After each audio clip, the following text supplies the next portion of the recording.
नमस्कार, मैं हूं पंकज कुमार और आज हेल्थ क्लास में बात करेंगे हर्ड इम्यूनिटी पर। जी हां, हर्ड इम्यूनिटी इस बार एक बार फिर चर्चा में क्यों है। दरअसल कल ही रणदीप गुलेरिया ने कह दिया कि भारत में फिलहाल हर्ड इम्यूनिटी की बात करना प्रैक्टिकली सही नहीं है, क्योंकि जो कोरोना के नए वेरिएंट हैं और साथ ही साथ वेनिंग इम्यूनिटी का नाम लिया, मतलब इम्यूनिटी जिस तरह से ख़त्म होता है और जिस तरह से कोरोना के नए वेरिएंट सामने आ रहे हैं, उस परिप्रेक्ष्य में हर्ड इम्यूनिटी की बात करना भारत में मुश्किल है, मतलब नामुमकिन है, वो सही नहीं है। तो आखिरकार हर्ड इम्यूनिटी होता क्या है? हर्ड इम्यूनिटी को हम दूसरे तरीके से मास इम्यूनिटी भी कह सकते हैं, और ये या तो नेचुरल इन्फेक्शन से भी आ सकता है, साथ ही साथ ये वैक्सीनेशन से भी आ सकता है।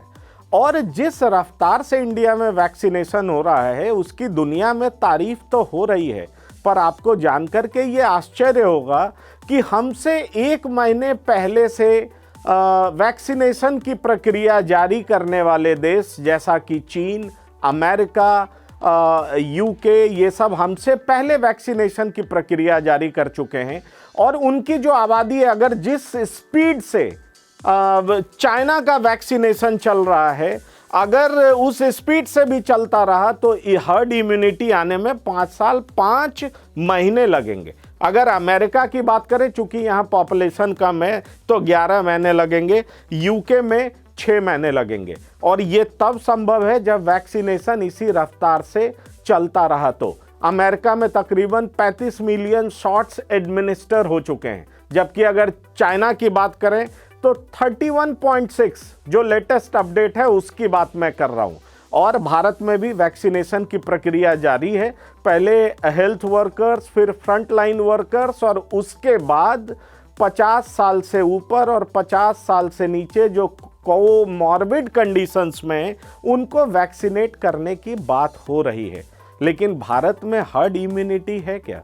ये भी एक अजीब सा कंफ्यूजन चारों तरफ फैला।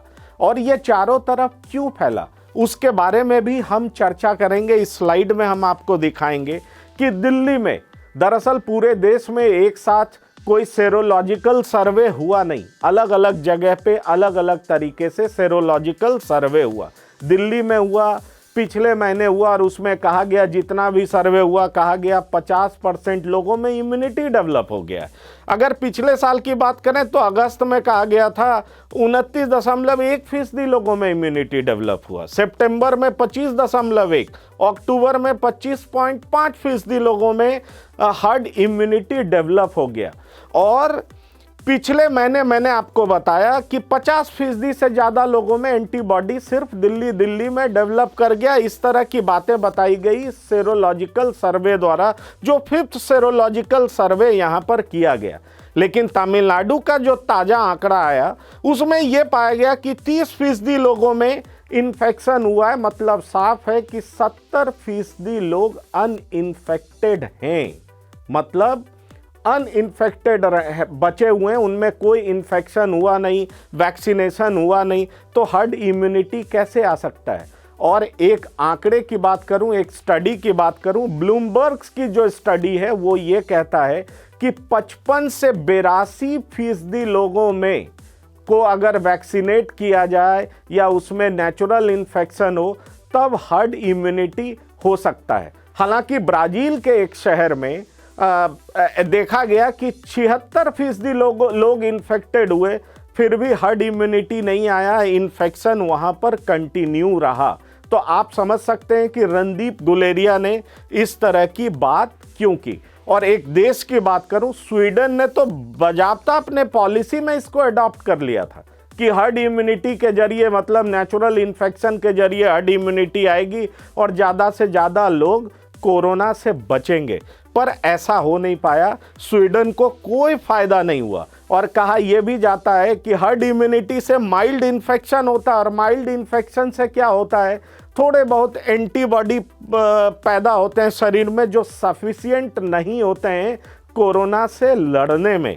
इसलिए रणदीप गुलेरिया की ये बात कि वेनिंग इम्यूनिटी मतलब इम्यूनिटी तुरंत खत्म हो सकता है या सफिशिएंट इम्यूनिटी नहीं होता, और कोरोना वायरस के जो नए वेरिएंट सामने आ रहे हैं उसको देख करके इंडिया में हर्ड इम्यूनिटी की बात करना गलत है, बेईमानी है, और इसको बात नहीं करना चाहिए। और भारत में हुआ क्या, क्योंकि कुछ जगह पर हम देखें तो हम आपको ये बता पाएंगे कि स्टडीज में इस तरह से पाया गया कि 5 से 7 महीने तक कोविड का जो है एंटीबॉडी शरीर में रहता है।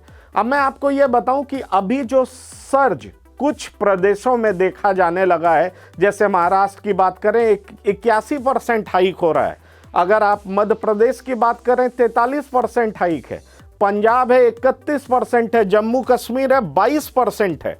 जबकि मैंने आपको बताया कि चीन जैसे देश में अगर वैक्सीनेशन इस रफ्तार से चलता भी रहा तो 5 साल 5 महीने लगेंगे। आप समझ सकते हैं कि भारत जो कि 130 करोड़ की आबादी वाला देश है, अगर 50 करोड़ लोगों का भी वैक्सीनेशन होगा आज के रफ्तार में तो कितना टाइम लगेगा। और मैं आपको बताया कि हर्ड इम्यूनिटी भी नहीं आया है, क्योंकि हर्ड इम्यूनिटी आता तो फिर से राइज 4-5 स्टेट में नहीं आता। हमारे रिकॉर्ड में गिरावट इसलिए देखा गया न्यू कोरोना केस में क्योंकि हमने लॉकडाउन इम्प्लीमेंट किया, साथ ही साथ कोरोना प्रोटोकॉल्स का एक तय समय तक अच्छे से पालन किया।